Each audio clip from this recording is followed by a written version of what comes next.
আসসালামু আলাইকুম। আজকে আমি আবার হাজির হলাম একটি নতুন রেসিপি নিয়ে।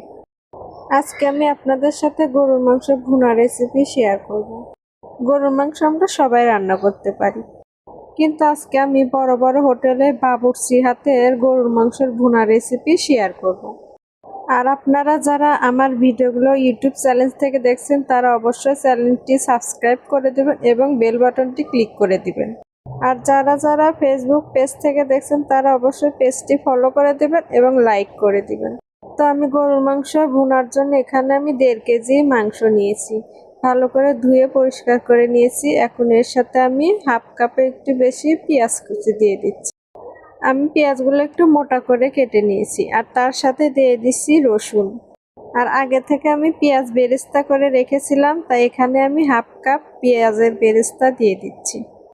এখানে অবশ্যই পেঁয়াজের বেরেস্তাটা দেওয়ার চেষ্টা করবেন। পেঁয়াজের বেরেস্তা দিলে মাংসের কালারটা খুবই সুন্দর আসে এবং খেতেও কিন্তু খুবই মজা হয়।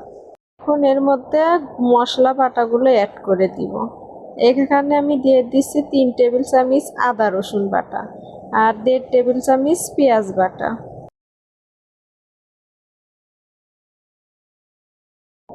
1.5 টেবিল চামচ দিয়ে দিচ্ছি টক দই। টক দই অবশ্যই ফেটিয়ে নেবেন, নয়তো মাংসের সাথে ভালোভাবে মিশবে না।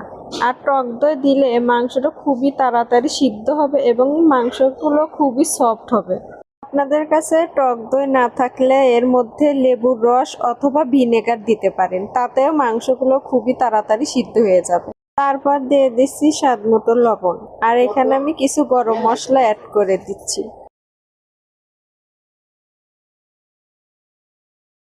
হাফ টেবিল চামচ দিয়ে দিচ্ছি জিরার গুঁড়া, 1 টেবিল চামচ দিয়ে দেব হলুদের গুঁড়া,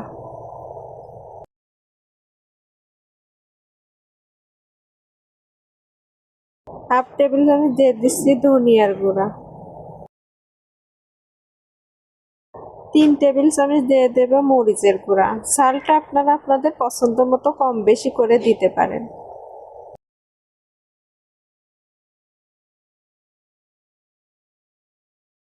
এখন এর মধ্যে তেল দিয়েছি, এটা আমি আগে থেকে বেরেস্তা ভাজা হয়েছিল সেই তেলটায় হাফ কাপের একটু কম হবে দিয়ে দিলাম।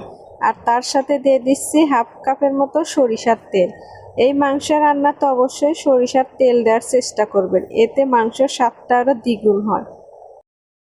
এখন মাংসগুলো ভালোভাবে মেখে নিব। মাংস এভাবে মাখিয়ে রান্না করে খেলে খুবই সুস্বাদু হয় এবং এর থেকে আলাদা একটা সুন্দর সুঘ্রাণ বের হয়। আপনারাও বাসায় এইভাবে একবার হলেও খেয়ে দেখবেন এই ভুনা মাংসটা কতটা টেস্টি ও সুস্বাদু হয়। ভালোভাবে মাখানো হয়ে গেলে এখন এটাকে 30 মিনিটের জন্য রেখে দিব ঢাকনা দিয়ে। 30 মিনিট পরে মাংস আমি চুলাতে বসিয়ে দিয়েছি, এখন এটাকে রান্না করে নিব।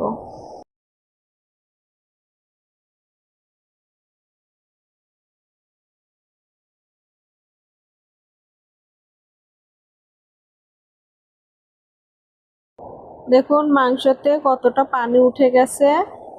এ পর্যায়ে চুলার তাপ মিডিয়ামে রেখে মাংসগুলো আমি ভালোভাবে সিদ্ধ করে নেব।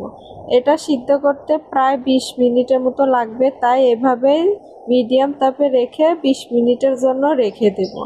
অবশ্যই একটু পরপর নাড়াচাড়া করে দিতে হবে, নয়তো তলাতে লেগে যাবে। মাংসগুলো প্রায় সিদ্ধ হয়ে এসছে, আরও কিছুক্ষণ এভাবে রান্না করে নিব সিদ্ধ না হওয়া পর্যন্ত।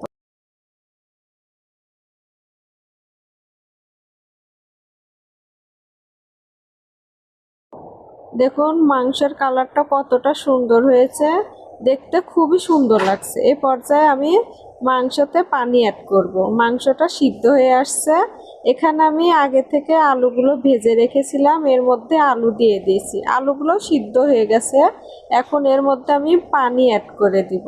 এখানে আমি গরম পানি অ্যাড করে দিয়েছি, অবশ্যই গরম পানি দিবেন এর মধ্যে। এখন আরও কিছুক্ষণ মাংসগুলো রান্না করে নিব, ঢাকনা দিয়ে দেব।